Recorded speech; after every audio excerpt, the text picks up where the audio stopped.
Hi, I'm Amy Milne, and I'm here at the Center for Craft, Creativity, and Design in Asheville, North Carolina, and it is Saturday, October 6th. Well, it's December, but in my mind it's October, but it's December 6th, 2014, and I want to tell you about a quilt that I have with me. This quilt doesn't really have a title, but it's a quilt that I made for my mom, so we'll call it Mom's Quilt. And it's actually the first quilt, honest to goodness quilt, which is 3 layers, top, middle, and back, that I made that was bigger than a pot holder. Everything else I've made has always been small. I've made paintings and I've made small fiber art, but this is the first really utility quilt meant to be used that I made. And the quilt is made mainly from the fabric that I had saved for a long time that my mother had made curtains out of for her very first house in Hanson, Massachusetts. And that's where my parents first lived before I was born. And I held on to that fabric. You know, quilters or fabric people have a stash. So I kept thinking, I love that fabric. I want to do something with it. I can't bear to give it away. And so when I started hanging out with quilters, I said, here's what I've got. It's not very much fabric. You can easily make a quilt with that and start with something small. You know, they're really encouraging me not to bite off more than I can chew. So this is called the broken, say it again, split rail fence. Thank you, Emma. And as you can see, there are some anomalies in that pattern, which really aren't intentional anomalies, but I love them.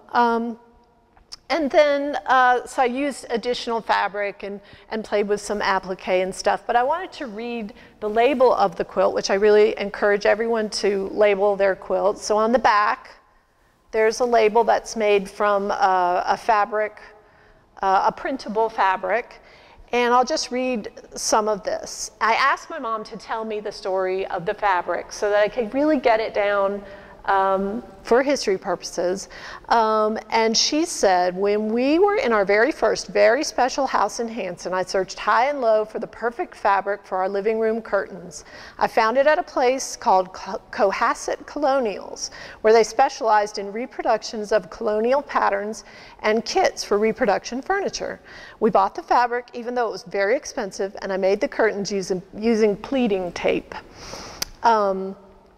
In our living room, we had a gray flannel sofa, 2 gold velvet chairs, and a wingback chair in a green gold wool fabric. It is now in our living room covered in leather, just as an aside.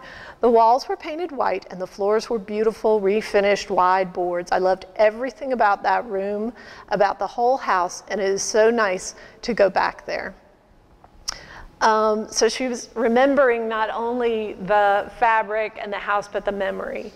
And so it was so special to me to have a window into my parents' life before there was a me and before there were siblings. And so it was really special that, and it felt like just the payoff for keeping that fabric around, that I could make that quilt and share it with her. And she now uses the quilt when she's watching basketball. This is her exclusive basketball watching quilt, lap quilt. So it's a joy, and I'm proud that I've got a quilt under my belt now, so I'm ready to do more.